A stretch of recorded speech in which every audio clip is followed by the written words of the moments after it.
The helicopter flew over the sea, leaving spreading circles on the water beneath it. In the distance, a ship appeared. The vessel with the registration number 923 stood motionless in the middle of the calm sea. The helicopter hovered over the ship and slowly descended onto the deck.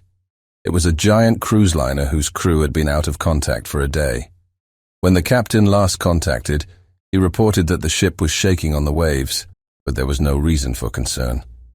When the rescue team disembarked from the helicopter, they began to inspect the ship in stages. As they entered the cabins and inspected them, they were surprised to find that they were completely empty. The liner had a pool, several restaurants, and fashionable boutiques, but there was no one there. It seemed that the inhabitants of this liner had disappeared in an instant. Their belongings were left in the cabins, and uneaten food remained on the tables in the restaurants. The rescuers continued to search the cabins. When they reached the bridge and opened the door, their attention was drawn to the instrument panel. The entire instrument panel was covered in soot, and beneath it lay what appeared to be the only dead inhabitant of this ship. The poor man shot himself in the stomach with a signal gun, and apparently his burning clothes smoked up the instrument panel. The room still smelled of smoke, with a very specific smell faintly reminiscent of barbecue. On another part of the panel lay a notebook. One rescuer approached and opened it to the first page, which was written by the ship's captain. The text described everything that happened on the liner since departure. The story from the notebook is as follows. August 14th. We're leaving in an hour. Workers are running around the ship. Vacationers settle into their cabins. There are about 3,000 people on board, which is somewhat stressful for me. August 16th. We are moving at a normal pace, and the first stop is in a week. The sea is calm, and the weather also inspires confidence.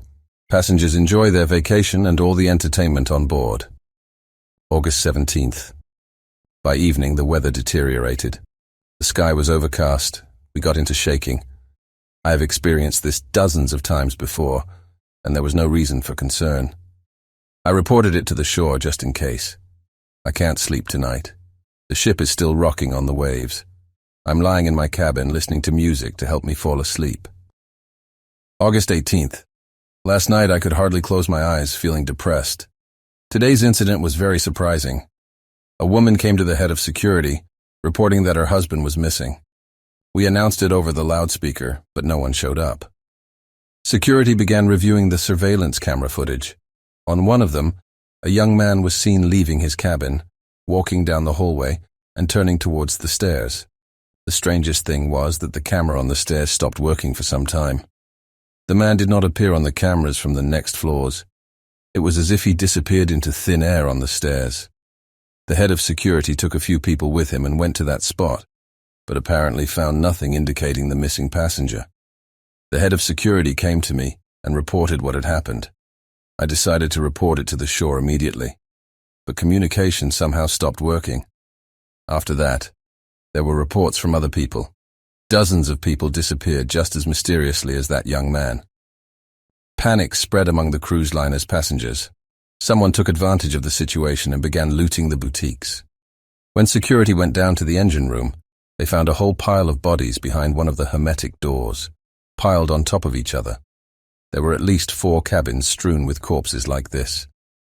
These are only those that I had been informed of. At some point, internal communication stopped working. The head of security stood next to me on the bridge. Together we watched through panoramic windows as people ran around the deck in a panic. And then an even more terrifying sight opened up before us. Something ran out of the cargo hold. It was difficult to call it human, although from a distance it looked like one. The creature's arms were longer than human arms, and its teeth, damn it, were just like piranha teeth. The monster was completely covered in some black slime.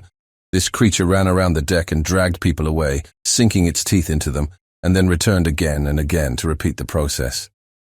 The head of security realized that we needed to open the safe with weapons. He quickly left the bridge and headed towards the armory. However, right before my eyes, the monster grabbed him. He didn't even make it a few meters. When I stopped hearing screams from outside, I realized that there were no more people left who could scream. The monster took them all away. It easily opened doors on the ship, snapping them like nuts. I understand that my time is near. I'd rather shoot myself with a signal gun than be eaten. Goodbye. Spread these records so that everyone knows what happened here. I think this monster was in one of the containers in the cargo hold. A couple of times, I heard conversations about the cruise company having a contract with some corporation whose name is not disclosed. Most likely, as cynical as it may sound, we became participants in an experiment. The notebook entries end here. The shocked rescuers quickly grabbed their radios to report the incident urgently, but there was no communication. However, their radios fell silent. They fell silent forever.